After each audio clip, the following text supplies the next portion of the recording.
Chapter 33 The Serbians. Congratulations and well wishes followed us through the Croatian side of the border, but could not quell my trepidation in entering Serbian territory. The first thing I noticed about the Serbian guard was just how physically large he was. His body, his head, face, and hands all seemed gigantic to me. He peered down at us, his face expressionless. We handed him our passports. "What are you doing here?" he asked politely in English, leafing through my passport. I turned to show him the sign on my backpack, knowing that the Serbo-Croatian languages were almost identical. The guard asked many questions about where specifically we had walked and listened intently to our responses. He was courteous in his treatment, and although showed no emotion, I did not feel threatened or unwelcome. With a stamp dated April 11th, 2002, we entered the country of Serbia and Montenegro, about to experience for ourselves whether all that we had heard was indeed true. Our destination was Herceg-Novi, a short 15-kilometer walk from the border. We didn't know where we would be sleeping, but were assured that a large Croatian community lived there. Fra Ante called that day, as he regularly did, to check in on us. When he learned of our destination, he told us that he had a priest friend there and would call to notify him of our imminent arrival. I wondered if his influence extended all the way to Jerusalem. I was now certain that if I told him I was walking to China, Fra Ante would tell me about a friend that he had there too. As we settled in for the evening, my phone rang. I answered, expecting Fra Ante, and was surprised to hear Hannah's voice. We had not spoken in over a month, nor had she called Alberto. After we caught up on our lives, it was only natural that we speak about him.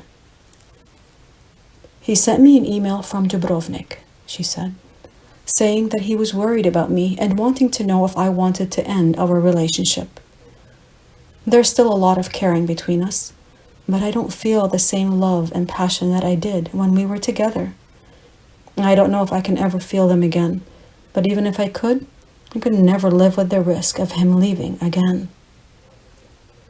Alberto had been out of the room, and when he returned, I mouthed that it was Hannah.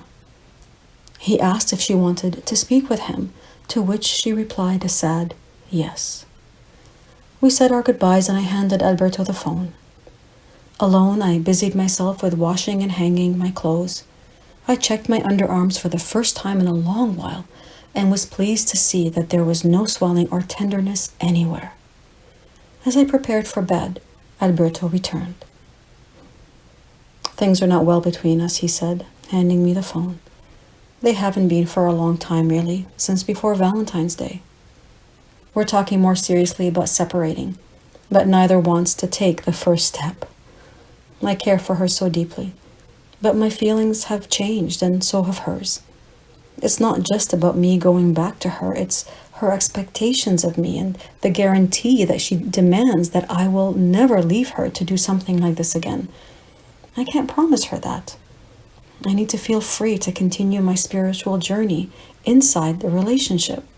I need to keep growing." "I never really understood that before," I replied. "I thought freedom meant giving the other person time to pursue their interests. But I see now that it includes supporting them in their personal quest, even when it sometimes means having to separate. Now that I have my freedom and I'm pursuing that path, I can't imagine giving it up just to be in a relationship." "Exactly," Alberto responded, distractedly arranging his clothes on the heater before lying down in his bed and turning off the lights. "It's over," he whispered. The Serbian coastline was just as magnificent and mountainous as the Croatian. In the towns of Risan and Kotor, we were guests of the Croatian communities living there. Our contact with the Serbian population was thus far confined to the road. The occasional car honked and some people waved in support, but in general, we were left alone. We now moved towards Budva, along a road that was fast and dangerous. Our map indicated a path parallel to the highway, but it snaked off in unusual ways. Soon we lost the main road and found ourselves wandering along a deserted path that continued forking in various directions. As we re-examined our map, a car drove past and stopped ahead. The driver, a middle-aged man with graying hair, approached and, speaking in English, introduced himself as Zelko. He said he recognized us from the Croatian television programs and had driven the main road several times these last few days hoping to find us. What's strange, he added, is that I never take this road, but for some reason today, I did. Quiet strength emanated from him, and I sensed a man of deep integrity and conviction. We agreed that our meeting was no coincidence and accepted his invitation to meet his family. He assured us that his home was easy to find and showed it to us on the map, assuring us that the quiet country road was ideal for walking. The route he indicated was indeed scenic, but he failed to mention the steep mountains. The path snaked through lovely villages that peeked out from the surrounding lush forest. Shepherds greeted us, their curiosity leading them to attempt communication. We simply said, "Zelko," and they nodded in recognition before shepherding us like their sheep in his general direction. The forest canopies were a welcome haven from the blistering sun, but our legs were shaking by the time we arrived to Zelko's home. Zelko's family had gathered in the dining room and affectionately welcomed us. He proudly introduced us to his wife and young daughters, and then to his parents and other relatives. Homemade cakes and cookies were brought out and served with ice-cold drinks and water. The girls, who looked to be around 8 and 12, sat on their father's lap and occasionally cast a shy glance in our direction. He spoke softly with them, obviously referring to us because their eyes kept darting over. We waved, but they quickly buried their heads in their smiling father's neck. It was easy to see how much they loved him and just how much he adored them.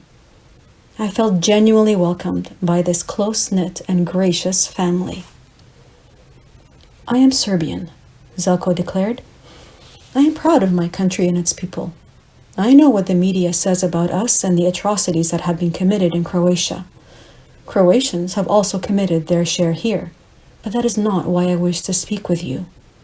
I want you to know that those barbarians do not represent the heart of the Serbian people.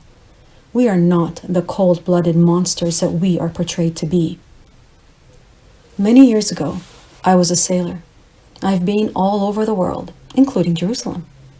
One time, we were docked at a port in the southern United States, and I had the chance to meet some American sailors. When I told them I was Serbian, one of them told me that he had heard we were savages and that we massacred and ate children. I thought he was joking and was horrified to see that he wasn't. I can't tell you how outraged and impotent I felt. His comments have haunted me to this day. I still cannot understand how he could think such things of us." This dignified man paused and looked at us earnestly. "I am now a father, and I don't want my daughters growing up in a world that believes these terrible untruths. I want you to know that we are a peaceful people. We have the same dreams and aspirations for ourselves and our children as everyone else. We want to live in peace." My lasting image of this unforgettable encounter was of Zelko standing on the terrace, a smile of contentment on his face, balancing a girl in each arm, and the girls waving at us.